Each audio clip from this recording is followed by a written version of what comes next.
Alors, ah oui, non, ça bug là. Alors, 2 secondes.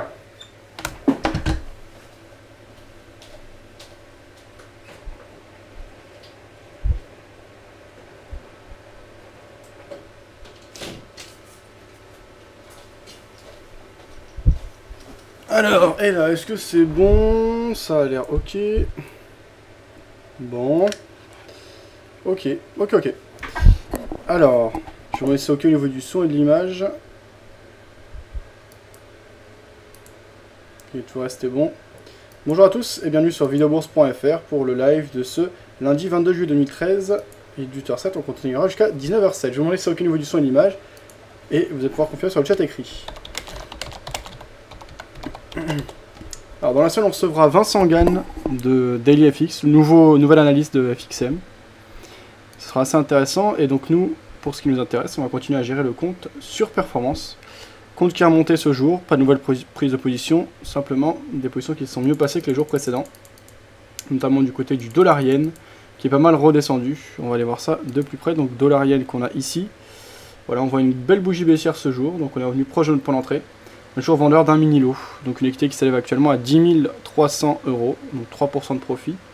Au niveau du CAC 40, je crois qu'on est resté assez stable dans une journée plutôt calme, que je dise pas de bêtises, on va aller vérifier ça tout de suite.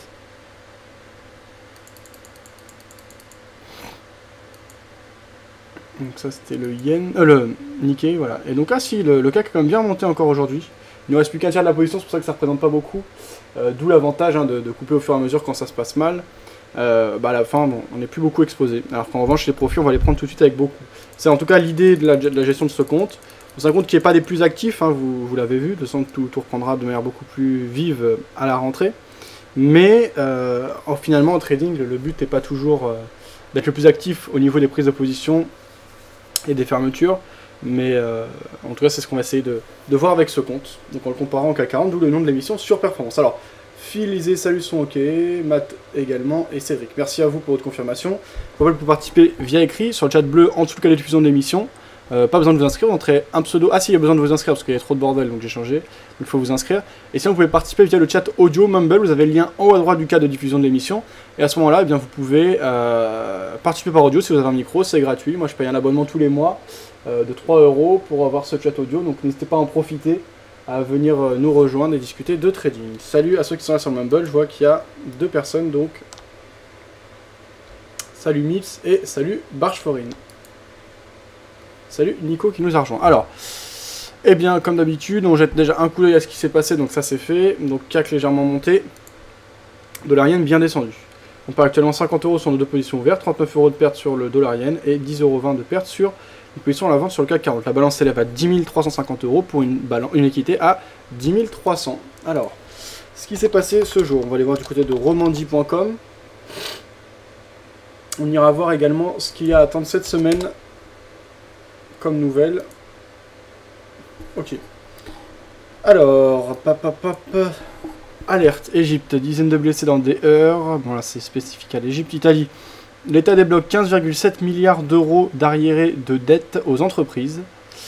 Tiens, une petite parenthèse, demain à 14 h, hein, n'oubliez pas, comme chaque mardi, vous allez recevoir Match de qui est un site, donc Développement Pro, je vais vous mettre le lien, et qui anime chaque mardi de 14 h à 15 h une émission dédiée aux actions, très intéressante. Vous pouvez le suivre sur Twitter, je vais vous mettre 2 liens, un lien vers son site internet, et un lien vers son Twitter, le Twitter de son émission. Voilà, il fait un travail intéressant. Vous pouvez voir également les différés sur notre chaîne YouTube. Chaque semaine, donc passez Twitter, passez à l'action.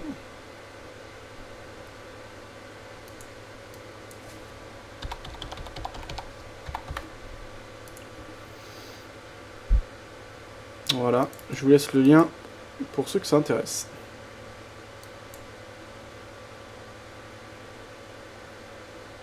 Ah bah non merde, il me met qu'exceptionnellement il n'y aura pas d'émission mardi 23 juillet à 14 h, ça j'avais pas vu, bah il doit partir en vacances d'ailleurs, je vais lui demander.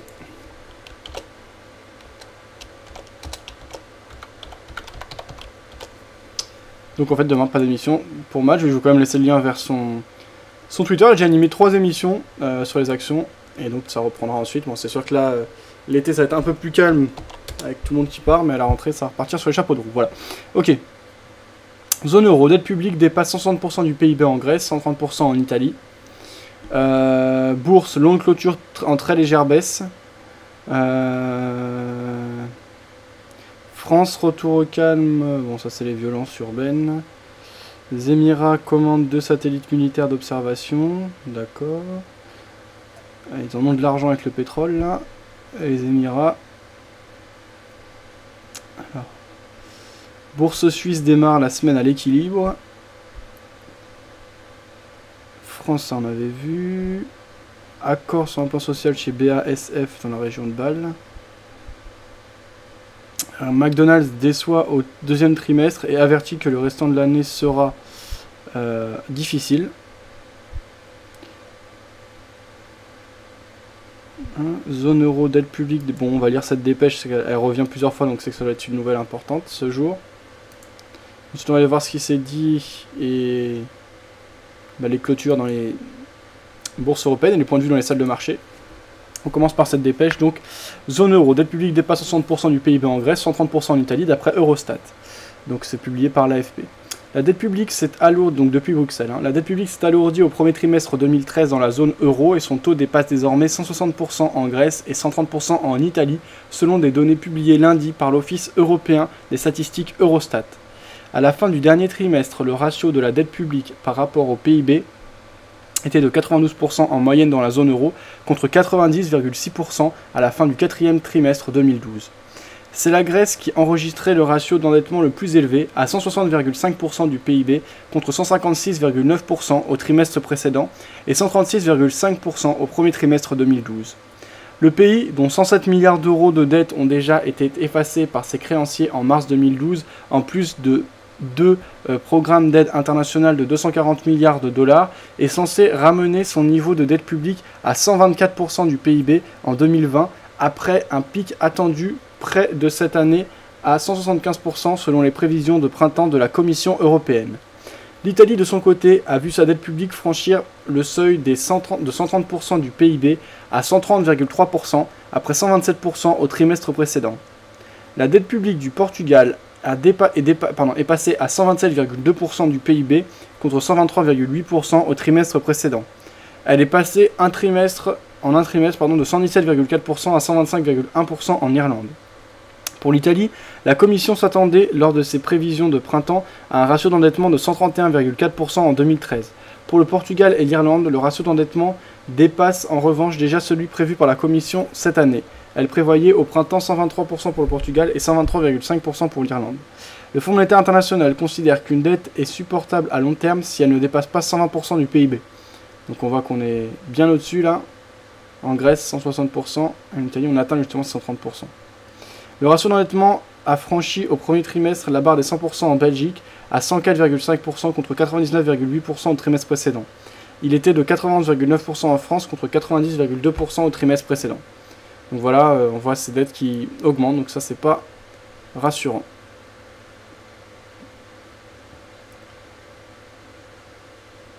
Alors, Londres clôture en très légère baisse, on écoute ce point. La bourse de Londres a clôturé en très légère baisse lundi dans un marché calme à l'orée d'une semaine chargée en résultats d'entreprise. L'indice FTSE 100 des principales valeurs a abandonné 0,11%, soit 7,5 points par rapport à la clôture de vendredi à 6623,17 points. Au cours d'une journée plutôt calme en termes d'indicateurs économiques, les marchés européens ont évolué de façon mitigée. À l'orée d'une semaine chargée en résultats d'entreprise, a commenté Michael Eason, analyste de CMC Markets. Le véritable coup d'envoi de la saison des résultats d'entreprises britanniques sera en effet donné cette semaine avec des poids lourds de la cote comme GSK mercredi, Rolls-Royce et BT jeudi et Pearson et Anglo-American vendredi. La plupart des... Bon bref, après, le reste ça va être des points spécifiques. Alors le point sur la bourse de Francfort. L'indice vedette DAX de la bourse de Francfort a terminé à l'équilibre lundi au terme d'une séance très peu animée qui a vu le titre de l'énergéticien RWE prendre la tête des progressions soutenues par des rumeurs sur ses mesures d'économie. Le DAX a clôturé à 8331,06 points après avoir fini à 8331,57 points vendredi. Le MDAX des valeurs moyennes a lui cédé 0,29% à 14 143,31 points. Le marché francfortois a fait peu de cas du recul surprise des ventes de logements anciens aux États-Unis, l'une des rares publications de la séance. Les reventes de logements dans les pays ont baissé de 1,2% pour s'établir à 5,08 millions en juin, alors que les analystes s'attendaient à une hausse de 1,9% à 5,28 millions. Sur le DAX, RWE a terminé en haut du tableau, prenant 2,58% à 23,04 €. Selon le quotidien économique Handelsblatt, l'énergéticien a mis en place un programme de réduction des coûts. RWE Neo, qui doit lui permettre d'économiser au moins 500 millions d'euros supplémentaires par an. Ce programme ferait monter à 1,5 milliard d'euros le total des économies annuelles que le groupe entend réaliser, affirme le journal qui cite des sources au sein de l'entreprise. Interrogé par l'AFP, une porte-parole de RWE a confirmé l'existence de ce programme destiné à sa filiale de production d'électricité RWE Génération, mais a refusé de commenter plus avant. Nous voulons voir ce que nous pouvons faire de nouveau et de différent dans nos centrales, mais aucune décision concrète n'a encore été prise, a-t-elle expliqué. Le reste, on avait vu, d'accord. Alors, on va continuer à regarder fondamentalement ce qui s'est passé à droite à gauche. Avec la bourse de Paris maintenant. Donc, on voit que les autres bourses européennes ont été baissières pour le FTSE et neutres pour le DAX. En revanche, Paris finit dans le vert après une séance sans relief. La bourse de Paris a terminé en légère hausse, plus 0,37% lundi, au terme d'une séance sans relief. Les investisseurs se réservant pour le reste de la semaine, riche en rendez-vous macroéconomiques et en résultats d'entreprise. L'indice CAC 40 a gagné 14,60 points à 3 939,92 points dans un volume d'échange faible de 1,96 milliard d'euros vendredi. Il avait terminé sur une note stable, moins 0,06%. Après avoir évolué autour de l'équilibre à l'ouverture, la place parisienne est restée sur une petite hausse tout au long de la journée, sans trouver davantage d'élan avec l'ouverture hésitante de Wall Street. Le début de semaine est une note plutôt hésitante, alors que le gros des publications d'entreprise va commencer mercredi, a estimé Yann Azuelos, gérant chez Mescart Gestion Privée. Lundi, l'indice a été tiraillé entre la fermeté des banques et le repli des télécoms, à l'image de la très mauvaise publication sur Mobistar. L'opérateur belge de téléphonie mobile, filiale d'Orange, Selon lui, le marché continue à rechercher plutôt les valeurs abandonnées de la cote, à l'image d'un d'Erichbourg, dont le cours a bondi grâce à l'annonce de la vente imminente de sa filiale de services aéroportuaires Servicair. Du côté des valeurs, les bancaires ont fini dans le vert, à l'image de la Société Générale, BNP Paribas et Crédit Agricole, profitant d'une annonce de Bercy et de la Cour des comptes vendredi. Les banques doivent recevoir 30 milliards d'euros issus de la collecte centralisée des livrets d'épargne. Selon les Échos, ce montant pourrait être augmenté de 20 milliards supplémentaires si la production de crédit redémarre sur une bonne dynamique d'ici l'automne. Voilà donc ce qu'on pouvait lire.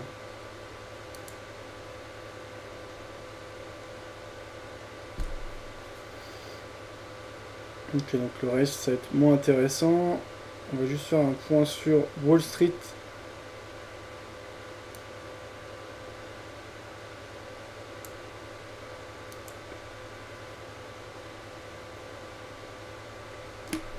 Wall Street hésite après des résultats en demi-teinte. Wall Street hésitait lundi en début de séance, les investisseurs restant prudents après plusieurs résultats d'entreprise en demi-teinte et un indicateur décevant sur l'immobilier. Le Dow Jones cédait 0,08%, tandis que le Nasdaq grignotait 0,15%. Vers 14h25 GMT, l'indice vedette Dow Jones Industrial Average reculait de 12,63 points à 15 531,11 points, quand le Nasdaq à dominante technologique grappillait 5,48 points à 3 593,09 points. L'indice élargi Standard & Poor's 500 s'appréciait de 0,06%, plus 1,04 points à 1693,13 points. La bourse de New York avait terminé vendredi déjà sur une note contrastée. Les indices Dow Jones, moins 0,03% à 15 543 points, et Nasdaq, moins 0,66% à 3 587 points, clôturant en baisse alors que le S&P 500, plus 0,16% à 1692,09 points, battait un nouveau record historique, reflétant les disparités des résultats de grands noms de la cote. Les acteurs du marché continuent d'évaluer les publications trimestrielles, les actions liées au secteur technologique qui avaient lourdement pâti vendredi de mauvais résultats de quelques grandes entreprises rebondissent légèrement, tandis que le titre McDonald's est sous pression et pèse sur le Dow Jones, ont remarqué les analystes de Charles Schwab. Le spécialiste du hamburger a en effet annoncé avant l'ouverture avoir dégagé un bénéfice net en hausse de 4% mais inférieur aux prévisions de Wall Street pour son deuxième trimestre, entraînant une baisse de 2,93% à 97,33 $ à la bourse. Autre annonce décevante pour les investisseurs, malgré une hausse de ses profits, le fabricant de produits d'hygiène Kimberly-Clark a mis un bémol sur sa prévision annuelle en raison de change défavorables. D'autres entreprises ont fait part de résultats plus satisfaisants, à l'instar du groupe de services pétroliers Halliburton. Voilà, donc le reste, toujours les publications donc, aux États-Unis. Alors, on va voir quels sont les gros titres aux États-Unis. Alors, je vais couper la cam pour gagner un peu de vitesse là. Voilà. Alors, ce jour, c'était assez incroyable, hein, le peu d'informations macroéconomiques. On a juste eu à 16h donc les ventes de maisons existantes qui sont à 5.08 au lieu de 5.27 attendus, donc c'est vraiment qu'attendu. Chiffres récents ont été revus en baisse de 5.18 à 5.14, donc ça c'est des mauvais chiffres par rapport à l'économie américaine. Demain, on aura des nouvelles par rapport à l'économie canadienne, les ventes au détail notamment, mais pas grand chose le reste de la journée. Mercredi sera plus chargé avec des nouvelles importantes par rapport à l'économie européenne et américaine, donc ce sera à partir de mercredi qu'il faudra surveiller particulièrement les annonces. Sur ce, on a fini le point fondamental. Je regarde sur le chat, il y a Phil qui nous a partagé un lien. Silver 20.52, ok. 20.52, donc on a apparemment l'argent qui est bien monté. On va aller voir ce qui s'est passé. Donc on commence par les produits sur lesquels on a des positions. Belle baisse du dollar-yen, tant mieux, on laisse courir. Le scénario est toujours le même. Donc je répète très rapidement. Dynamique de fond haussière avec un yen qui a été dévalué par la banque centrale japonaise qui visait à réduire la valeur de son yen. On a eu une très forte hausse, on a même eu des spéculations, etc. Je veux dire une surspéculation, donc un phénomène de bulle. Ensuite, une fois qu'on a accéléré, on est arrivé sur des plus hauts. L'excès, appelons l'excès, en général, quand on a des très gros mouvements, surtout aussi soudains et aussi artificiels, puisque c'est pas basé sur une hausse naturelle, mais bien sur une décision de banque centrale. Les corrections sont assez franches. Et bien là, en quelques semaines, on a corrigé 38,2% de ce mouvement. C'est un mouvement de très forte amplitude, donc ça représente encore de beaux mouvements. Ensuite, les acheteurs sont largement revenus. Et une fois que les vendeurs, après avoir retesté l'ancien support oblique haussier qui conduisait le mouvement de hausse, ont tenté de reprendre en main le marché, eh bien j'ai shorté. Donc on voit mon point d'entrée qui se dessine ici. J'ai shorté ici. La première s'est bien passée. Ensuite, les acheteurs sont revenus. On a une sortie en 3 fois si ça se passe mal. On prendra le bénéfice en une fois si on vient tester les précédents plus bas. Donc là, on est vraiment dans une zone d'hésitation qui a déjà été pas mal travaillée les jours précédents. On a des vendeurs qui essayent de revenir, donc on verra ce que ça donne. Alors sur le CAC 40, ici en graphe journalier, on a donc une dynamique qui est toujours haussière. On avait marqué des plus hauts il y a quelques semaines avant une phase de correction significative, un peu comme ce qu'on avait eu sur le dollar yen, sachant que ces derniers temps le dollar se corrélait aux actifs à risque face au yen. Et bien là on voit qu'on a à peu près le même scénario, donc grosse baisse, et là les acheteurs qui reviennent, assez franchement. Donc on va voir ce que ça donne. Là pour le moment les acheteurs ont toujours en main le marché, mais on ne casse pas les précédents plus hauts. Donc pour moi, tant qu'on est sous les précédents plus hauts qui ont été marqués le 28 mai à 4055 points, je ne prends pas de position à l'achat. Je peux prendre position à la vente en protégeant sous les précédents plus hauts ou en plusieurs fois si on a un gros mouvement de baisse. Là, il n'y en a pas eu ces derniers temps. À la limite, pourquoi pas le 16 juillet, mais c'était pas le top non plus. Donc vraiment un bon mouvement de baisse, comme par exemple ce qu'on avait eu la journée du 20, etc. Ça, on peut prendre. Ou alors plusieurs petites journées de baisse, ce qui n'est pas le cas pour le moment. Donc rien à faire pour moi pour le moment sur le CAC. Sauf si on casse les précédents plus hauts à venir, mais pour l'instant rien. Alors sur le câble, après avoir cassé le support oblique haussier qu'on voit ici, par une très belle pression, on n'est pas revenu à casser les précédents plus bas, qu'on voit ici. Les acheteurs sont largement revenus, ont réintégré l'ancien canal, et on retrace 38,2% du mouvement de baisse précédent. Donc on a tracé les retracements de Fibonacci. On va voir ce que ça donne par la suite. Pour le moment en tout cas, les acheteurs marquent une sacrée pression. Euro-dollar. On est dans une phase d'hésitation à l'intérieur d'un triangle. Tout ça a été pas mal travaillé d'ores et déjà. Là, on a des acheteurs qui mettent la pression. On repasse au-dessus de la zone médiane que j'ai tracée par deux lignes droites. Mais on voit la partie haute du triangle donc avec des plus de plus en plus bas. Et la partie basse avec des plus bas de plus en plus haut.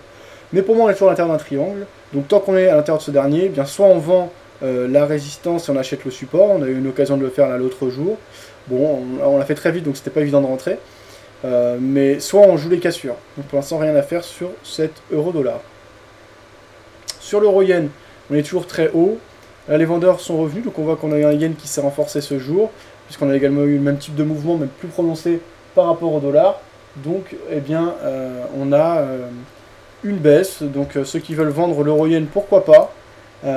C'est pas non plus un signal suffisant. Donc, moi, j'attendrais quand même une ou deux bougies de ce type de plus, ou alors une bougie plus grosse.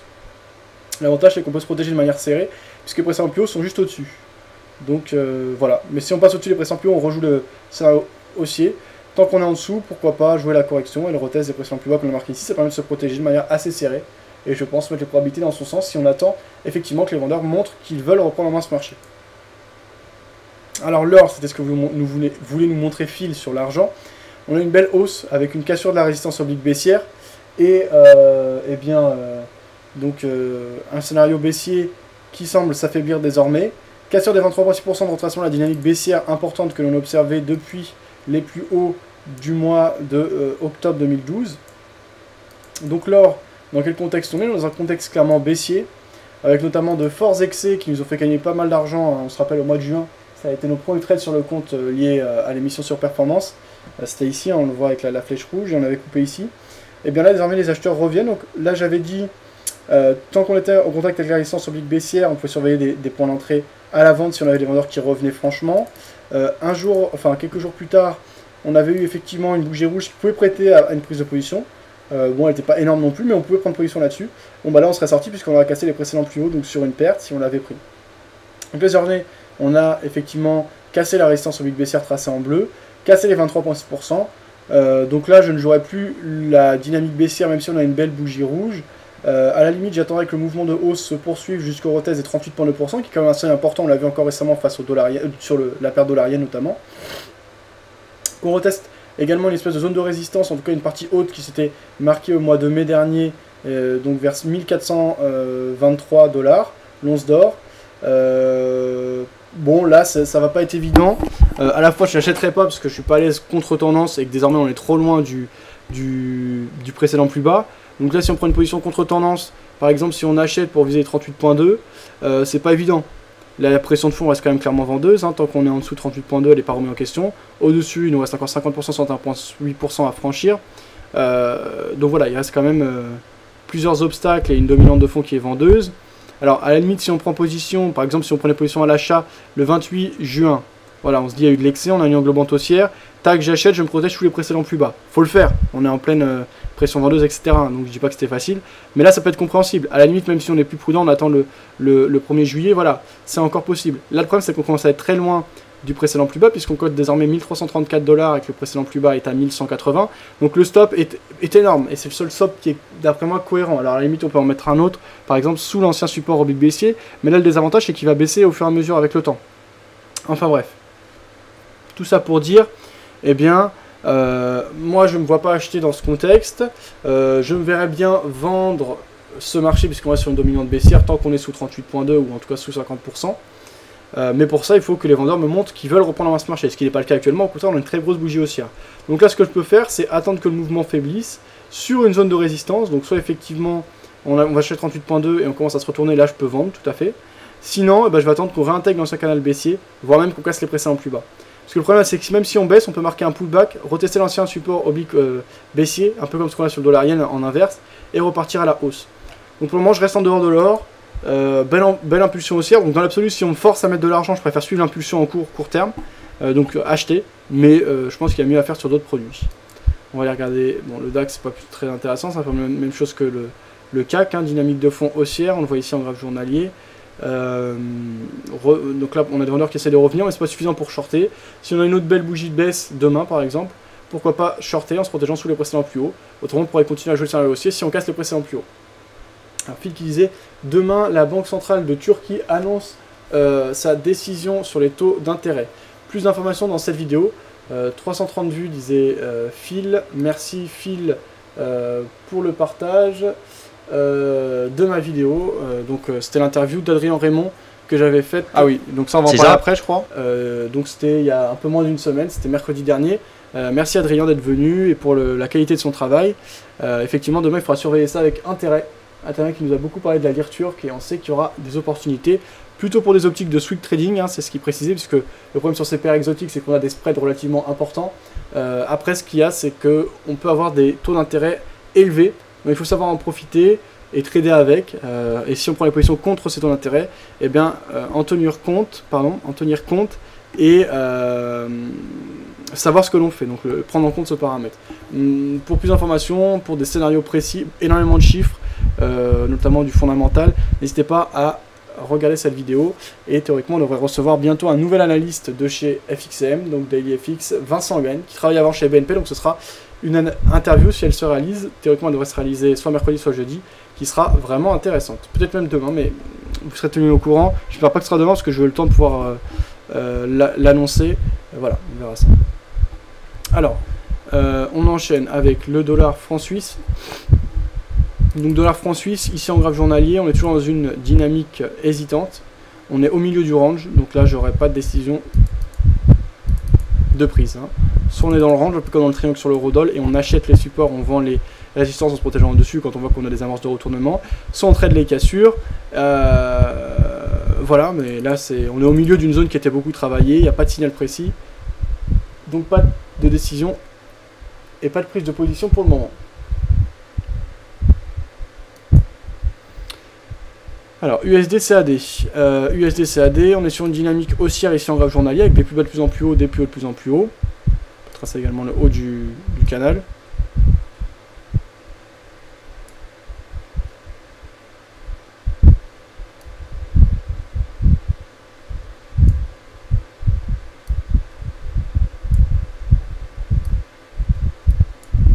Voilà. Donc on est au sein d'un canal haussier, donc qu'est-ce qu'on fait au sein d'un canal haussier? Eh bien on achète et on cherche des points d'entrée cohérents. Donc les points d'entrée, eh bien on n'invente rien, soit on trade les cassures, soit on trade les rebonds. Actuellement on est en pleine impulsion baissière, donc quoi qu'il arrive je ne prendrai pas position maintenant.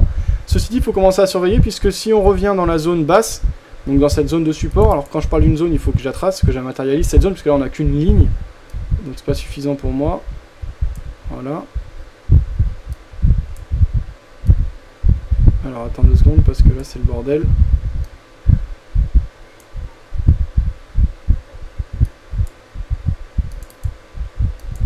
Voilà. Ok, donc là on va tracer là. Non mais ça va. Pas besoin de retracer trop non plus, faut pas compliquer les choses. Là on a quand même une zone assez franche. Donc voilà, si on approche de ce support oblique haussier tracé en marron, donc actuellement ça se situerait à 1.0185, donc avec le temps ça va remonter à 1.02, même un peu plus. Et bien si on voit qu'on a des acheteurs qui reviennent, pourquoi pas acheter, hein, là ce sera tout à fait cohérent. On achèterait sur une zone de support au sein d'une tendance de fond haussière avec des plus bas de plus en plus haut, des plus hauts de plus en plus haut, et sur une tentative de reprise en main du marché par les acheteurs. Pour le moment ça n'est pas le cas, donc je surveille mais pas de prise de position.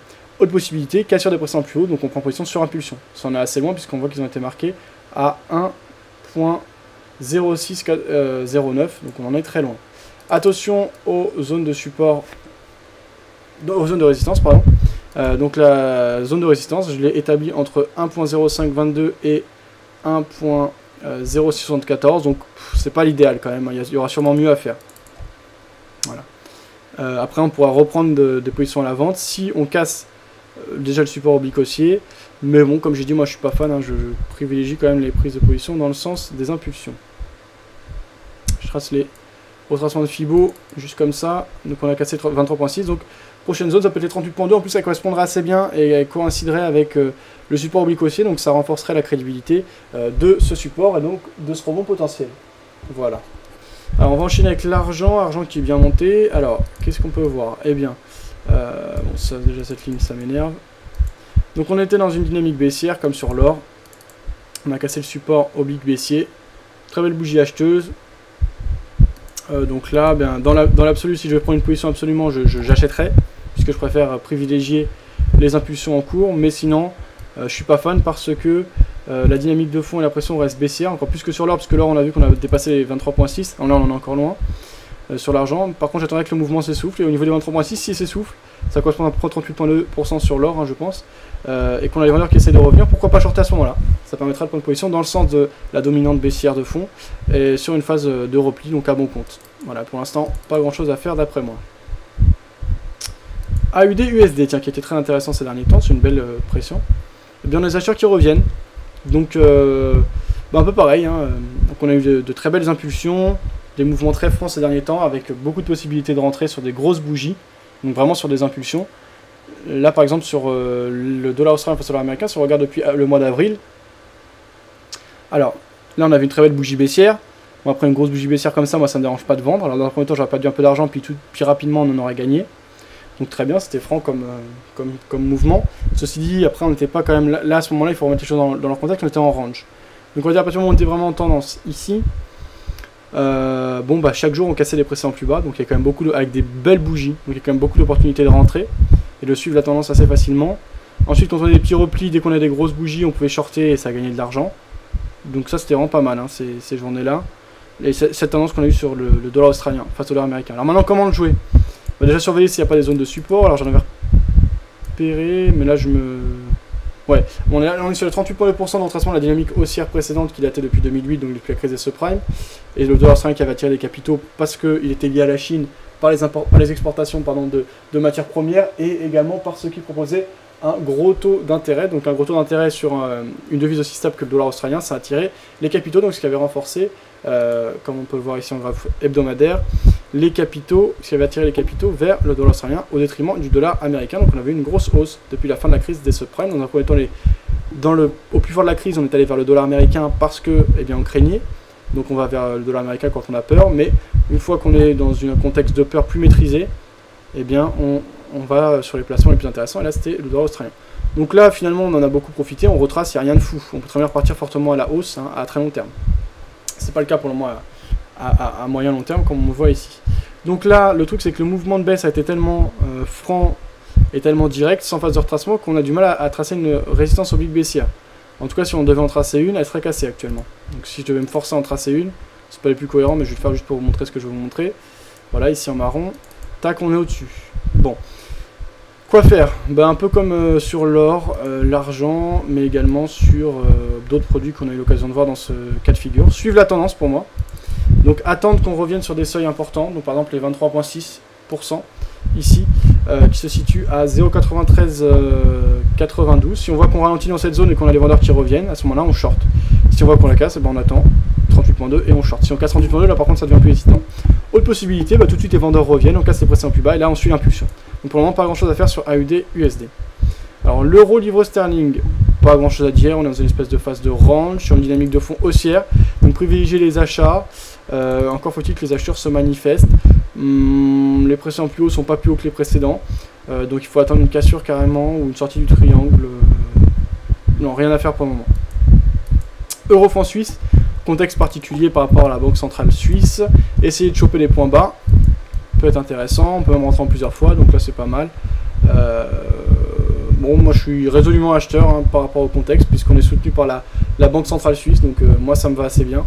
Donc là ça ne me dérange pas même d'acheter maintenant et d'aller chercher 50 points, et de prévoir que si ça se passe mal, je veux moyenne tous les 100 points au-dessus des 1.20 et que je sors. Hein, on peut allouer, je sais pas, par exemple ce qui m'intéresserait là par rapport à ça, c'est si j'avais la possibilité, je mets 5000 € sur un compte uniquement dédié à l'euro franc suisse. Avec ces 5000 €, je prends des positions, donc on va voir de combien, on va calculer ça, on va rentrer un peu plus en détail, parce que je pense que c'est quand même intéressant à jouer, c'est intelligent et ça marche depuis des mois et des mois et des mois, donc il y a de l'argent à se faire. Hein. On revient un peu au même que les options, j'entendais des gens qui parlaient de ça l'autre jour, c'était vraiment intéressant. Un webinaire de Saxo Bank à ce sujet, certains l'ont, n'hésitez pas à partager le lien. Vous voyez par exemple, donc on est sur l'euro franc suisse. Alors je sais pas combien vaut le point. Si on prend une position d'un mini lot, on va dire 1 €. Donc si on veut, déjà on va calculer le risque avant de calculer le gain. Donc si je prends une position maintenant, on est à 1.2348. Donc je pourrais prendre avec 5000, si je vais avec une position de base à 5 € du point par exemple, donc ça ferait 5 x 5, 250 à chaque fois que je cherchais 50 points, donc ça représente quand même 5% à chaque fois, hein, donc c'est beaucoup. de profit par rapport au capital. Et donc si ça se passe mal, donc je sais que je vais chercher 250 € si je vais gagner 50 points. Par contre si ça se passe mal, donc je perds 100 points. Donc les premiers 100 points perdus, je perds 500 €. Plus, donc là on est redescendu à 1.2248. Plus 2 fois 500 en fait, puisque je repère 500 et encore 500 si ça baisse encore de 100 points. Donc plus 1000. Plus 1000. Voilà. Donc ça c'est si on descend à 1.2150. Et enfin, si on descend à 20,50, donc là on a donc plus 1500. Voilà. Égale 3000. Donc là, ouais, on est encore dans les cordes. Et donc si on perd encore 50 points, donc cette fois on aurait 1,5 lot. Et donc on a notre stop général, bah voilà, 100 points plus bas. Donc ça nous fait plus, donc... Bah là, il n'y a pas d'autres prises de position, etc. Donc, ça nous fait au total encore plus 1005. Voilà, donc ça fait un budget total de 4500 €, avec une probabilité bien sûr, la probabilité de perte existe toujours, mais en revanche, à chaque fois, on va chercher 50 points. L'avantage qu'on a, c'est qu'on va, tant que le taux fixé par la Banque Centrale Suisse tient, eh bien, on ira chercher à chaque fois 250 €. Alors non seulement quand on montera tout de suite de 50 points, mais aussi quand on baissera avant de remonter. Et même si on baisse jusqu'à juste au-dessus du précédent, du seuil protégé et très bien protégé pour l'instant par la banque suisse, à chaque fois on ira rechercher 250 €. Donc après il faut jouer un certain temps, il faut bien étudier ce qui se dit par rapport à la décision de la Banque Centrale Suisse. Dès qu'on voit qu'il y a de la faiblesse, etc., arrêtez de jouer ce scénario. Mais tant qu'on est dans ce contexte, il n'y a pas de raison de ne pas le jouer. C'est de l'argent relativement facile.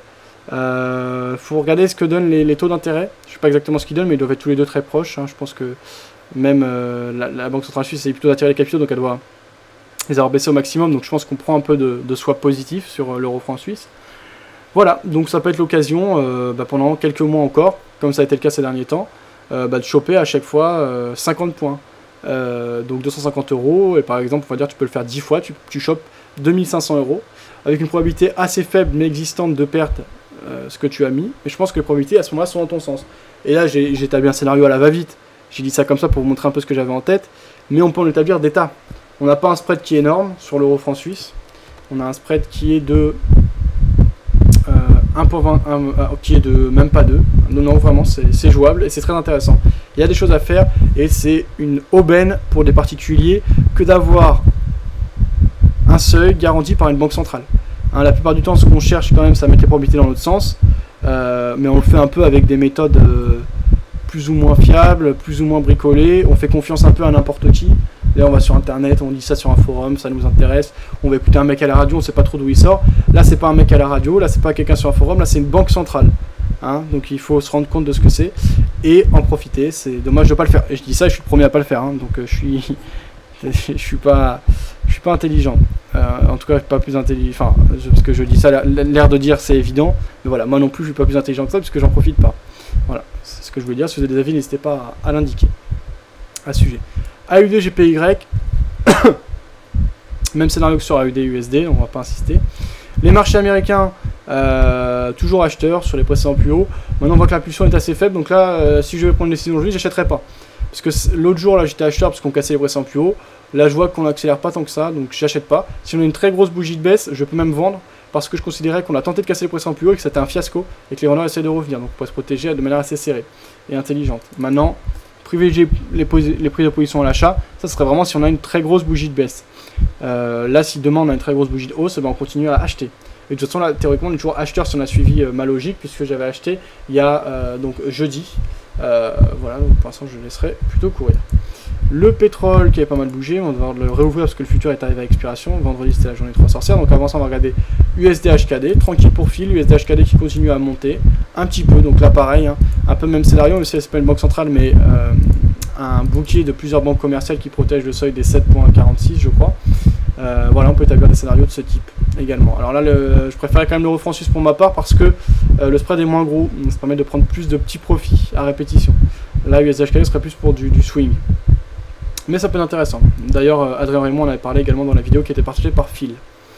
Alors, AUD, CAD ici en journalier, pression de fond vendeuse, plus haut de plus en plus bas, pour le moment plus bas de plus en plus bas. Privilégier prise de position à la vente, donc rentrer sur les impulsions baissières. On en a une il y a quelques jours, pour l'instant ça va pas gagner, mais voilà, privilégier, quoi dire de plus, pas grand chose. Attention parce que les autres produits par rapport à l'Australien sont un peu dans le cadre de figure de retracement, donc il faut quand même se méfier. Qu'est-ce que je voulais dire?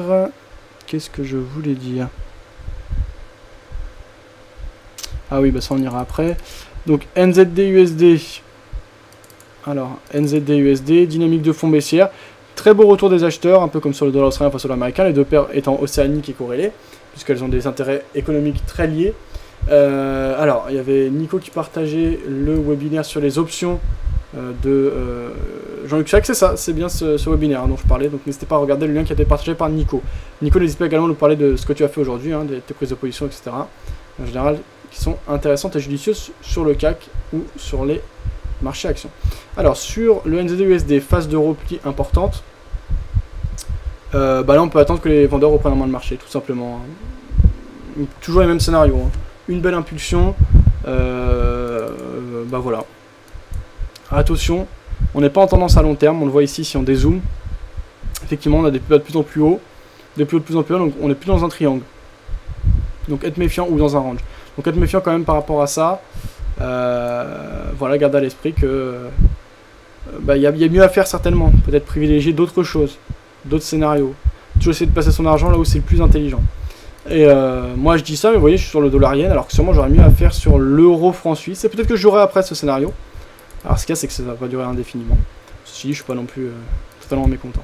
Mais voilà, dans l'absolu, impulsion baissière, on attend que le mouvement de hausse s'essouffle, et on leur montre qu'ils sont capables de reprendre le marché, on short. Dernière fois qu'on a eu ça, sur ce euro franc suisse, bah, c'était là, donc la journée du 11 juillet dernier. On a une très grosse ombre haussière, ce qui veut dire que les acheteurs ont du mal à revenir. Les vendeurs essaient de reprendre le marché, on peut shorter.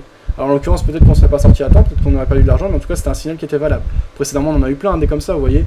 Là, très grosse impulsion baissière, tac, les acheteurs reviennent. Une première bougie de baisse, on peut considérer qu'elle n'est pas suffisante. On en attend une deuxième, tac, on considère que c'est suffisant, on vend, on prend de l'argent. Voilà, donc on suit la tendance. Le VIX qui continue à baisser, 14,80, plutôt acheteur, mais si les acheteurs montraient un signal de reprise, puisqu'on serait après sur des seuils qui ont été rarement testés. Le Nikkei, pardon, on avait un peu regardé, bon il bouge plus des masses, je shorterais plutôt, un peu dans le même cas de figure que sur le dollar yen, bon là on a très peu de recul donc c'est pas intéressant, mais on est un peu dans le même cas de figure que le dollar yen, hein, c'est-à-dire une phase de pullback suite à une phase de correction importante qui a fait suite elle-même à une politique de la Banque centrale japonaise qui visait à dévaluer le yen, ce qui a fait fortement monter le Nikkei puisque ça a profité aux entreprises japonaises. On va terminer par le pétrole qui avait pas mal bougé ces derniers temps, vous avez vu j'ai dû le fermer.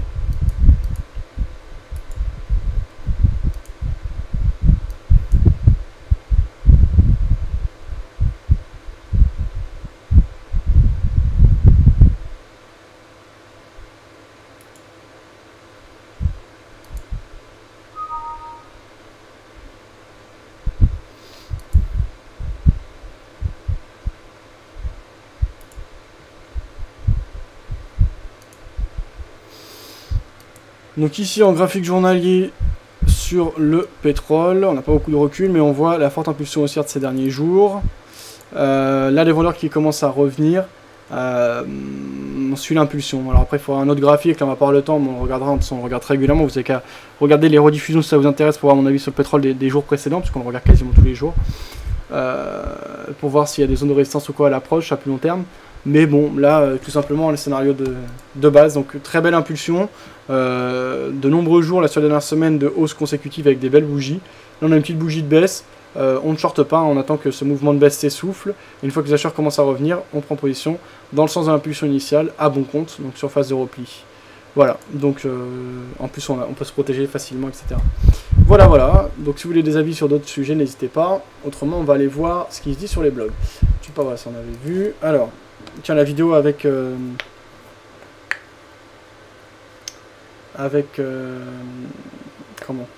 Benoît Rousseau du site enlil.com sera disponible très rapidement, soit je pense demain a priori, ou après-demain, maximum. Voilà. Donc on va aller lire ce qui se passe du côté de Enlil justement, enlil.com.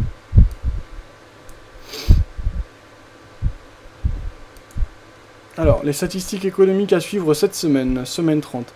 Parmi les statistiques qui seront publiées au cours de cette semaine 30, les intervenants seront tout particulièrement attentifs à la confiance des consommateurs et aux indices PMI de la zone euro, ainsi qu'à l'indice IFO du climat des affaires allemand.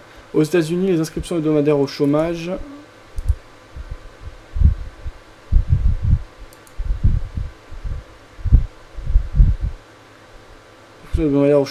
Et à l'indice de confiance du consommateur de l'Université du Michigan. Voilà, ensuite il précise tous les graphiques importants à étudier cette semaine. Je vous laisse un lien pour ceux que ça intéresse. J'ai uniquement joué le CAC à la hausse via un Varant pour le concours Zone Bourse, disait Nico. Ok, comment ça se passe pour toi pour le concours Zone Bourse là, Nico?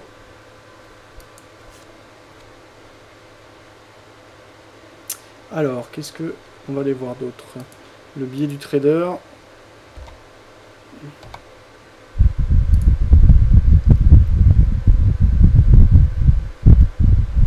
Tiens, Gilles Leclerc parle du Nikkei, on en a parlé, on va lire ça rapidement. Il nous reste encore un quart d'heure à la démission. Nikkei, le moment de faire ses valises. Par Gilles Leclerc. Donc,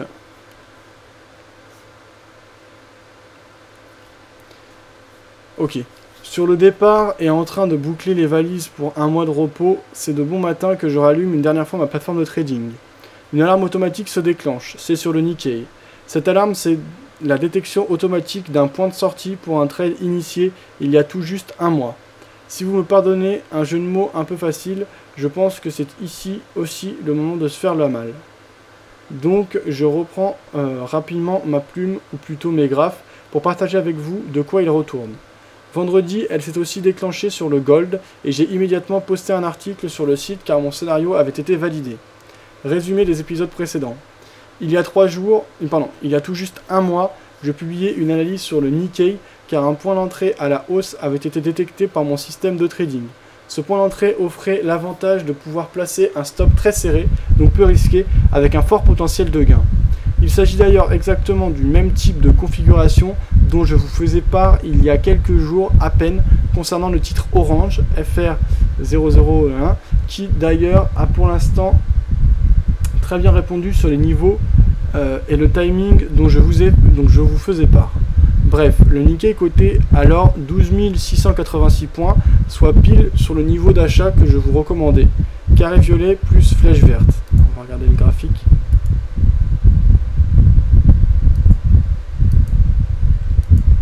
Bon, on voit pas en plus grand, mais pour lui on avait un signal de vente ici sur le Nikkei. Aujourd'hui, vendredi en fait, le Nikkei est remonté aussi vite qu'il avait chuté et l'indice cote autour de 14 600 points, soit environ 17% de hausse en ligne droite depuis notre point d'achat. Et maintenant deux solutions.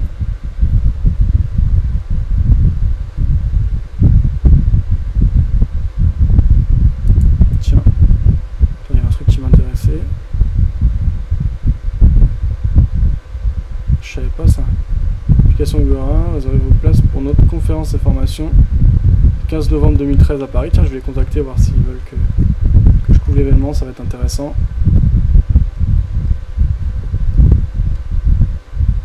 Bon, je les contacterai. Ok. Donc je reprends. Petit 1, vendez la totalité de vos positions. L'objectif en unité de temps hebdomadaire a été atteint, pastille rouge. Cet objectif, c'est la résistance long terme, axe rouge, et de l'objectif de retracement du mouvement calculé à partir de la technique des reports d'amplitude flèche orange. Vous avez donc pris environ 17% de gain et êtes maintenant sur une grosse résistance. Et que fait-on dans ce cas-là? On clôture sa position. Au revoir. Merci. On reprend son cash pour jouer le prochain trade. C'est en tout cas mon approche. Car, et j'en suis désolé, mais je n'ai absolument pas le temps de vous l'expliquer en détail aujourd'hui, les systèmes de volatilité que j'utilise me préviennent qu'au moins un blocage de la hausse va se produire dans les 2 ou 3 bougies journalières à venir. Nous trouverons d'ailleurs sans doute un peu de temps pour parler de ce genre de technique lors de l'atelier que j'animerai le 15 novembre prochain.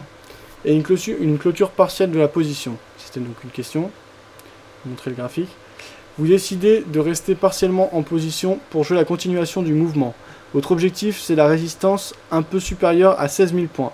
Axe vert aussi calculé par report d'amplitude plus flèche orange. Impossible de donner pour l'instant un niveau de sortie exact car l'axe est pentu et tout dépendra de la vitesse d'accélération que suivront les prix pour atteindre cet objectif. Donc une bonne gestion du risque peut être d'empocher ces 17% de plus-value sur 50% de votre position et de garder le solde pour jouer la poursuite du mouvement et essayer d'atteindre 25% de gain sur le reste de votre ligne.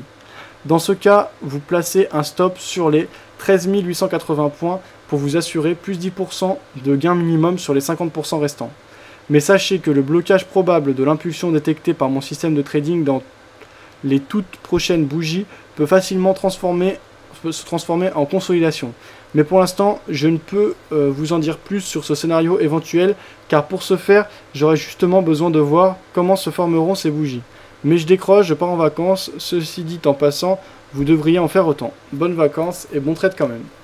Voilà donc Gilles Leclerc, je vous laisse le lien vers son analyse du Nikkei. Donc pour lui, qui avait acheté il y a un moment, le scénario est terminé et il passe à autre chose. Alors, Nico qui disait au-dessus de 3890, je suis haussier avec comme première cible 3945. Très bien Nico, qu'est-ce que tu as à 3945 comme objectif sur le CAC 40? Alors, 18h58, on a commencé à 18h07, donc il nous reste encore 9 minutes, donc on pourra aller lire un autre article, on va aller voir sur Margin Call s'ils ont publié quelque chose, sinon j'ai déjà quelques idées de choses à consulter. Alors ça on avait lu, donc là il n'y avait pas autre chose.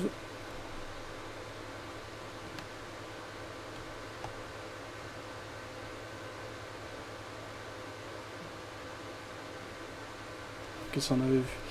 Alors, un mot pour ceux qui n'ont pas répondu au sondage du mois, n'hésitez pas à le faire, ça se passe dans le menu de gauche. Donc dans le menu de gauche, vous avez... avez-vous déjà été victime d'une arnaque ou d'un litige important lié au trading? Donc il y a actuellement 73 personnes qui ont répondu, n'hésitez pas à y répondre. Eh bien, donc sur 73 personnes, pour le moment on a 23% qui ont répondu oui, 77 qui ont répondu non. Donc le sondage se terminera à la fin du mois de juillet, donc vous avez encore quelques jours pour répondre, n'hésitez pas, plus on a de réponses mieux c'est, et ça vous prend seulement quelques secondes.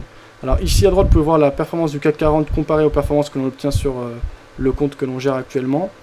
Voilà, donc pas grand chose de plus à signaler. Je voulais jeter un coup d'œil au robot EuroGPK qui ne traite que la nuit, un robot que l'on teste depuis plus de 2 ans maintenant. Donc, il y a des résultats tout à fait intéressants, on peut même dire impressionnants sur la période, si on prend le recul suffisant. Et donc cette nuit on avait pris une position par rapport à ce robot, donc on avait pris 0,76% de profit.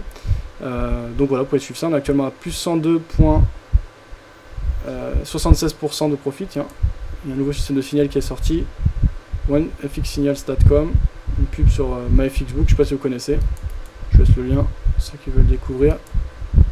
Je sais pas si c'est intéressant, je connais pas du tout, hein. Je vous mets le lien comme ça, moi ça m'a interpellé, donc je jette un coup d'œil. Ok, plus 102,76%, voilà, donc pas grand chose de plus à signaler. Un robot qui fonctionne bien sur le long terme, qui est simple, qui est gratuit. Donc pour plus d'informations, je vous laisse le lien sur le MyFXBook, également le lien vers le sujet qui lui est dédié au forum, c'est des questions, si vous voulez le télécharger, le tester.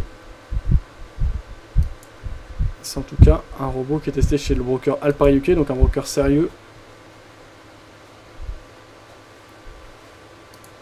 Depuis 2 ans et demi, donc sur une période significative. Donc ça vaut le coup d'y jeter un œil. Voilà, je vous mets le lien. Alors, on va terminer là les quelques minutes qui nous restent. Donc il y avait Nico qui disait: j'ai une grosse perte car j'ai joué cette fameuse baisse du CAC vers 4060 et mon Varant a expiré la veille de la grosse chute. Je compte remonter doucement, mais ces produits sont moyens. Ouais, donc c'est proche des options, hein. Quelle est la différence d'ailleurs, Nico, d'après toi, entre une option et un Varant, sachant que un Varant a aussi une limite de temps, etc. Donc est-ce que c'est un type d'option finalement, un Varant d'après toi? Eh bien, sur quoi on pourrait terminer? On a eu... si vous avez des articles, des choses à partager, n'hésitez pas. Là, j'ai plus tellement d'idées. On a regardé les blogs.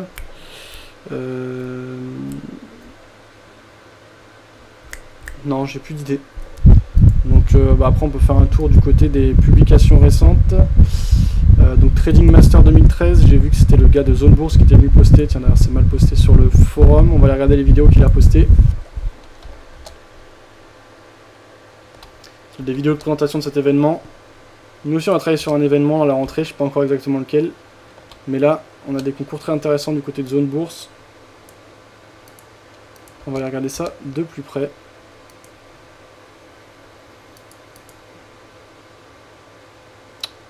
Ça marche pas, ça. Bon. Alors, Trading Master 2013, la première compétition de trading réel.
Voilà, donc très gros concours hein, organisé tout au long de l'année par un concours en réel, mais c'est vrai, autant y participer, c'est organisé par Zone Bourse.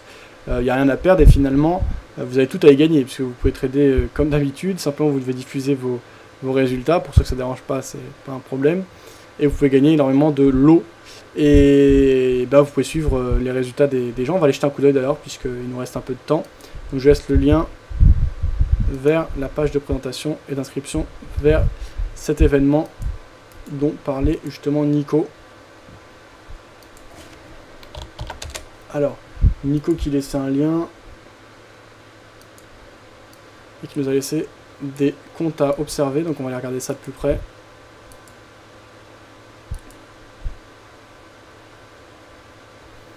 Alors là ton compte s'affiche pas, ok c'est bon. Donc on voit sur le compte de Nico d'abord une belle chute, ensuite un beau retour et puis là de l'hésitation. Pour le moment on peut dire que c'est un bilan plutôt mitigé. Derrière il y a quand même eu un retour à l'achat, donc un retour en hausse. Actuellement tu as un capital qui s'élève à 617 €, donc chez Bourse Direct. Donc pour le moment une perte de moins 38,2%. On va voir comment se passe le reste de ce concours. Actuellement Nico est alors c'est 195e, d'accord. Il y a combien de participants actuellement Nico? Et donc Nico qui disait qu'il suivait quelques comptes comme celui-ci. On va regarder ça. Donc Trestle, alors pourtant le gars est d'accord, a beaucoup de capital, c'est ça que tu veux dire. Trestle qui traite quand même avec 775 635 €. Effectivement c'est impressionnant. En revanche c'est vrai que les performances ne sont pas bonnes. Donc moins 14,1% en 2013, moins 8,3% sur la performance trimestrielle, c'est pas très bon. Bon après c'est vrai que ça crédibilise parce qu'il trade avec beaucoup, mais c'est pour ça qu'il est bon. En revanche si on va dans le classement, on va regarder les meilleurs traders avec de l'argent réel, ça va être assez intéressant. Donc si on regarde le classement général, donc le meilleur courtier chez Dubus SA, et il s'agit de JMP avec une performance de 585%, une perf journalière de 8,8%, c'est impressionnant, un capital seulement de 6 858 €, capital de départ de 1000 €, hein, donc c'est vraiment une très bonne performance. On va regarder de plus près ce qu'il a fait. Donc on voit une progression assez constante, avec des prises de pertes régulières, donc là il n'y a pas de souci de martingale ou de choses comme ça. Donc voilà, plutôt pas mal. Donc, est-ce qu'on peut voir l'historique, toute l'actualité, achat-vente.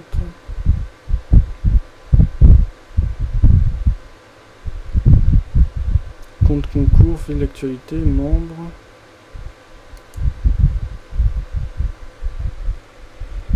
D'accord, ordre du jour. Ah oui, d'accord, il fait beaucoup d'ordres, a priori, hein, puisque le même jour, ce jour, on voit, il a pris tout ça comme ordre. Donc malgré que ce soit sur le marché action, il prend énormément de positions. Donc Dubus, a priori, propose des frais vraiment réduits, puisque il fait pas mal de trades en intraday sur les marchés actions, ce qui n'est pas toujours évident, parce qu'en général, il y a quand même des frais significatifs. En tout cas, ça se passe vraiment bien pour lui. Profite d'effet de levier. Non, ça a l'air vraiment très bien. Historique des positions soldées. Et donc on voit perf net 1,5%, 3,04%, 1,13%. Donc on voit beaucoup plus de gains que de pertes. Des gains qui sont à peu près équivalents aux pertes, mais quand même certaines pertes sont importantes. On voit une perte de 17% sur le CAC le 25 juin, alors que ça n'arrive jamais, hein, des gains de cet ordre-là. Donc il a l'air quand même un peu de laisser plus facilement traîner ses pertes que ses gains. Donc ça, c'est pas forcément bon signe a priori. Maintenant, le mec a l'air de savoir ce qu'il fait, il n'y a pas de problème. Donc voilà, en tout cas, un compte à suivre. Il trade pas mal d'actions différentes. D'ailleurs, c'était intéressant de le montrer à Madge, qui s'intéresse plus particulièrement aux actions. Alors après, donc je vous laisse le lien vers ce personnage là, qui est le premier du classement. On va aller regarder un compte qui est bien géré avec beaucoup d'argent. Parce que là on avait un compte de 6 000 €, bon, ce qui est intéressant, mais bon. C'est sûr que c'est pas pareil que des comptes de plusieurs centaines de milliers d'euros. Donc là parmi les premiers, le plus gros compte s'élève à 8 000 €, donc c'est quand même pas énorme. Bon, je vais prendre le premier classement au-dessus de, le premier au-dessus de 20 000.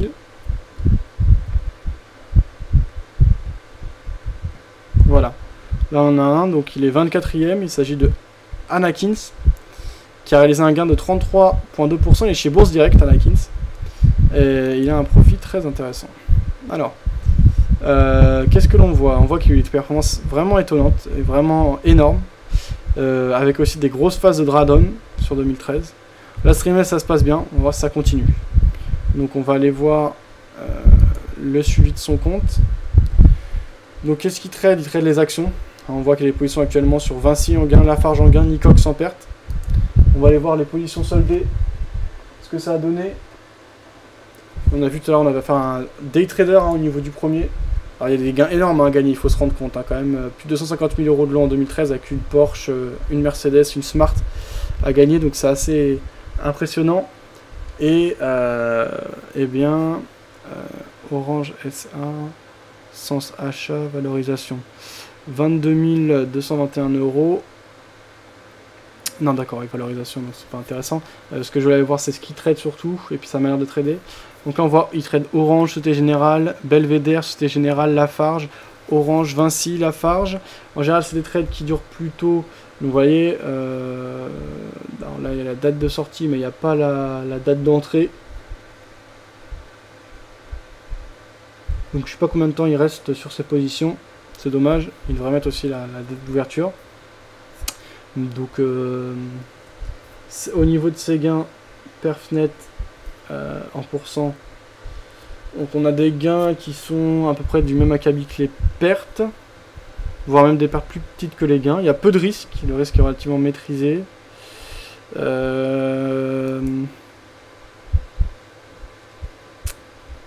Ouais, non, c'est ça. On a des gains qui sont à peu près aussi grands que les pertes. Donc pareil, je vous laisse un lien pour ceux qui s'intéressent à ce compte. Voilà, pour ma part ça va être tout. Il est 19h11, on a fini notre journée. Donc pour conclure par rapport à ce qui nous intéresse et notre objectif qui est de surperformer le CAC 40, je vous rappelle, vous pouvez suivre mes résultats à tout moment en cliquant au-dessus ou en dessous du cadre de diffusion de l'émission. Et mes résultats mis à jour et publiés quotidiennement. Ce jour il n'y a pas eu beaucoup d'actualités, il y a eu peu de mouvements sur les marchés. Demain il n'y a pas de nouvelles majeures à attendre, donc on verra au niveau des publications des chiffres aux États-Unis, etc. Pour ma part, je reste vendeur avec 1 mini-lot sur le dollar face au yen et vendeur sur le CAC 40 avec un tiers de ma position, donc 40 centimes du point. Voilà, bonne soirée à tous, bon trade et je vous dis demain soir, 18h-19h et dans la semaine là, peut-être demain, peut-être mercredi, peut-être jeudi, on recevra Vincent Gann et vous serez prévenus par mail, sur le forum ou sur le site, sur les réseaux sociaux également. N'hésitez pas à nous suivre. Tiens, il y avait Nico avant de partir qui nous laissait un lien vers un des participants au...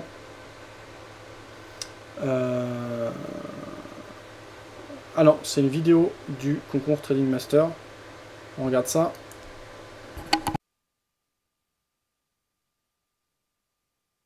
Bonjour Stade Paris. Bonjour, membre du concours et de Zone Bourse. Alors ça fait longtemps qu'on a envie de te voir, tu as vraiment un gros fan club, à peu près 960 suiveurs. Merci d'ailleurs. Voilà, tu as envie de leur dire quoi à ces suiveurs? Merci simplement. Que je vais tout faire pour revenir de manière active sur le deuxième et le troisième trimestre déjà. Parce que je ne sais pas si certains le savent, mais je ne vis pas de ça et je ne suis pas à 100% derrière mes écrans toute la journée. Alors que fais-tu? Alors je suis gérant de 3 sociétés dans le sport et la remise en forme et les spas. Donc j'ai 30 personnes à gérer, près de 5000 membres, donc j'ai beaucoup de travail. Donc zone bourse et la bourse tout simplement c'est mon hobby en fait. Voilà. Alors quand est-ce que tu trades? Parce que tu as l'air très occupé. Alors je trade essentiellement le matin, ça beaucoup l'ont remarqué. Je ne quitte que très rarement mon iPhone et l'appli Bourse Direct, puisque je suis chez Bourse Direct depuis maintenant plus de 10 ans. Je suis très satisfait de leur service, j'utilise évidemment la Tradebox. Donc je trade près de 50% de mes ordres passent par mon téléphone en fait. Voilà comment je m'en sors. D'accord. Alors à peu près combien tu passes d'ordre à peu près par jour? Je crois que tu t'es calmé un peu là quand même. Alors c'est pas compliqué, j'utilise à peu près 1000 ordres tous les 6 mois. Voilà. Parce que j'ai un pack qui est renouvelé tous les 6 mois. D'accord, ok. C'est un pack spécial quoi. Un pack spécial gros volume. Top Paris. Voilà. Donc bon, t'as pas vu sur ce premier trimestre, hein, je pense que ça a manqué à beaucoup de monde. Ouais. Bon, est-ce que tu as envie de dire voilà, comment tu le vis un peu ça? Bon, évidemment sur le coup, deuxième jour du trimestre, j'étais un petit peu déçu puisque j'ai tradé une valeur qui était autorisée depuis quelques temps et qui ne l'a plus été. Alors, en l'occurrence AvanQuest Software qui m'a éliminé du classement trimestriel et annuel. Donc évidemment, petite baisse de motivation et de morale sur le concours. Hein. Il n'y avait plus vraiment d'intérêt pour moi puisque je suis avant tout un compétiteur et pas vraiment autre chose. Surtout que ça a été un piège avant Quest, hein, puisque le deuxième jour elle nous fait 3 millions de titres alors qu'elle avait rien fait depuis des mois. Oui, tu es sorti avant d'ailleurs. Voilà, exactement. Tu n'aurais rien gagné. Et voilà, j'aurais rien gagné. Donc voilà, donc là je suis un peu plus motivé on va dire pour le deuxième trimestre. Je fais attention à ma liste de valeurs. La liste de valeurs que j'ai d'ailleurs vraiment beaucoup retravaillé. J'ai profité du premier trimestre pour resélectionner certaines valeurs, en dégager pas mal de ma shortlist, puisque je travaille avec une shortlist d'une vingtaine de valeurs, même un peu réduite maintenant en 15. Donc tout ce qui est petite capitalisation, même moyenne, les anciennes stars, je les ai quasiment abandonnées. Et je suis passé sur des valeurs qui sont beaucoup plus liquides, avec beaucoup plus de variations intraday, parce que c'est ce que je cherche, puisqu'en moyenne une position dure 2 heures chez moi. Et donc voilà, j'ai dû vraiment réadapter le profil de valeur à trader, la durée, et je vais essayer d'être overnight liquide en permanence. Sur le deuxième trimestre, là c'est parti, t'es à fond, t'es à combien là à peu près? Alors là j'étais à 33% au 10 avril. Je suis assez content, même si évidemment j'ai quelques regrets. J'aurais pu bien sûr faire un peu plus en vendant un peu plus tard.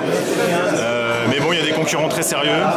C'est plus difficile. Comme par exemple en fait, est-ce que tu as des participants? Alors il y a des nouveaux, donc je peux pas vraiment, il y a beaucoup de nouveaux, donc je peux pas vraiment sortir de tête les nouveaux, mais je commence à les repérer un petit peu. Il y a les participants varants aussi qui Il y a les participants varants qui faussent un peu qui nous poussent à faire de la performance bien plus élevée, parce que là les premiers il y a un premier qui est déjà à 100%, donc il faut réussir à aller les chercher mais sans prendre des risques inconsidérés.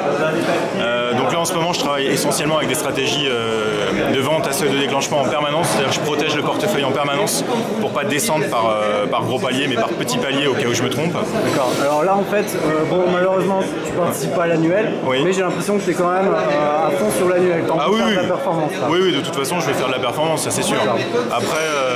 Même si t'es pas classé, on verra ta performance à l'annuel, on pourra te classer. Voilà, exactement. Oui, exactement. Il m'est arrivé plusieurs fois d'être hors concours d'ailleurs sur les 2 années précédentes et de faire quand même le jeu. Hein. D'ailleurs, il y a 2 ou 3 fois où j'étais hors concours où j'aurais pu gagner. Hein, mais voilà, donc ça m'empêche pas de trader. Donc là, je vais vraiment essayer d'être plus rigoureux, bien plus sélectif sur les valeurs et le timing et protéger en permanence le portefeuille. Alors c'était je crois qu'il y a 4 ans pile, c'était en avril 2009 avec 650% en un mois. Ouais. En un seul mois. Donc tenez-vous bien. Alors je tiens à préciser que je pense que le marché, ça tout le monde le sait, a profondément changé. Il est bien plus difficile depuis 2 ans et en particulier depuis le début de l'année et même on va dire depuis septembre dernier. Il est très difficile d'avoir des plus 10, des plus 20, des variations intraday comme on avait avant. En plus il y a beaucoup de valeurs spéculatives qui ont disparu aujourd'hui. C'est bien plus difficile de faire de la performance pour un day trader. Et ça, je suis pas le seul à le penser. Aujourd'hui, il faut privilégier vraiment des tout petits écarts, presque moins d'1% même souvent. Et surtout pas ça, le swing trading sur 3 ou 4 jours, même ça marche plus trop. Donc on le voit avec certains concurrents qui sont très très forts, comme Schwartz par exemple, qui reste accroché à ses valeurs et qui finalement n'y arrive pas. Voilà, donc il faut vraiment être qui est pourtant très très doué et eux. Voilà, après il y a les vendeurs inconditionnels qui pensent que tout va s'effondrer. Bon, j'ai l'impression que ça réussit pas trop. Je pense là à Laurent 381 par exemple. Ceux qui réussissent sont ceux qui scalpent le plus souvent, le plus fréquemment. Voilà, je suis pas persuadé que les varantistes gagnent en permanence. Je pense que les participants du concours devises chez FXM ont un peu plus de chance, surtout que la volatilité sur les devises reprend, est assez forte. On l'a vu sur l'euro, il y a pas mal de bruit autour du yen, il y a pas mal de... je pense qu'il va y avoir de la volate sur les devises et je pense que ça va les servir. Vu l'effet de levier qui est autorisé, je pense que ça sera un concurrent de FXM qui gagnera. Voilà. Bon, à part toi, qui est le meilleur participant de ce Trading Master? À part toi. Parce que ça fait quand même longtemps maintenant que... Il y a un profil qui me vient de très très bons traders, mais qui étonnamment n'est pas toujours là, c'est AG Canonix. Et il vient de solder son compte. D'accord, étonnant parce que grande sagesse, très très bon choix d'action et avec un large panel, je ne sais pas comment il fait d'ailleurs. Voilà, c'est un très bon trader. Après, il y en a beaucoup de bons. Voilà, je pense à Grindavik évidemment, Schwartz qui peut être très très doux aussi. Voilà, je suis pas beaucoup de monde, mais il faisait partie des 3 que je suivais. Ouais. D'accord, ok. Voilà. Grindavik n'est plus là et il reste Schatz. Et voilà. Moi je pensais à Maldoror, malheureusement il est pas vraiment très bon sur ce premier trimestre.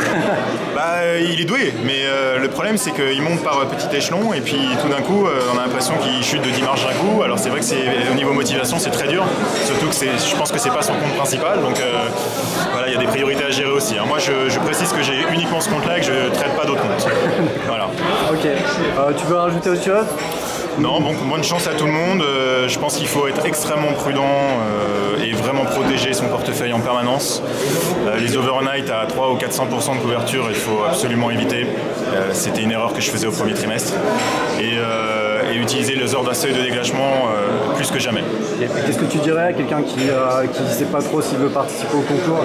Est-ce que tu penses que la compétition est énorme? C'est ce que j'expliquais à plusieurs personnes là, qui se renseignaient, c'est que c'est un très bon choix pour débuter puisque ça permet non seulement de suivre l'exemple des leaders, mais en plus le fait d'être dans un concours évite certaines erreurs. En fait, pousse à ne pas prendre de risques inconsidérés.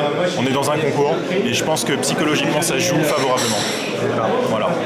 Est-ce qu'on peut, le mot de la fin, est-ce qu'on peut rappeler combien tu as gagné sur les... depuis le début En plus-value ou en... Les plus-values, tu peux les inclure aussi, mais non, déjà rien que les lots. Les lots, c'est plus de 55 000 euros, je crois. Et alors les plus-values au moins autant. Ça doit être énorme, ouais. Voilà. 100 000 euros, donc 100 000 euros depuis le début, c'est pas mal. Ouais, merci. Tu veux rajouter? Non, bon courage à tout le monde. Merci beaucoup. Voilà donc l'interview d'un des participants donc, de qualité, Toph Paris, dont Nico nous a mis le lien. A priori, par contre, cette année, il n'est pas très bon, puisqu'on voit qu'il a perdu 65% de son capital. C'était bien passé pendant longtemps, et puis il a eu une grosse chute. Actuellement, il a une position en cours sur Solocal et sur Soitec. Achat sur les deux. Bon, ce trimestre, il est plutôt bon avec plus 8,1%, mais ça a été très dur. Bien sûr, rattraper 65,9% de pertes, c'est compliqué. Donc, on voit que même des bons traders peuvent avoir des mauvaises phases, ce qui est compliqué. Enfin bref. Voilà, bonne soirée à tous, bon trade, à bientôt sur videobourse.fr.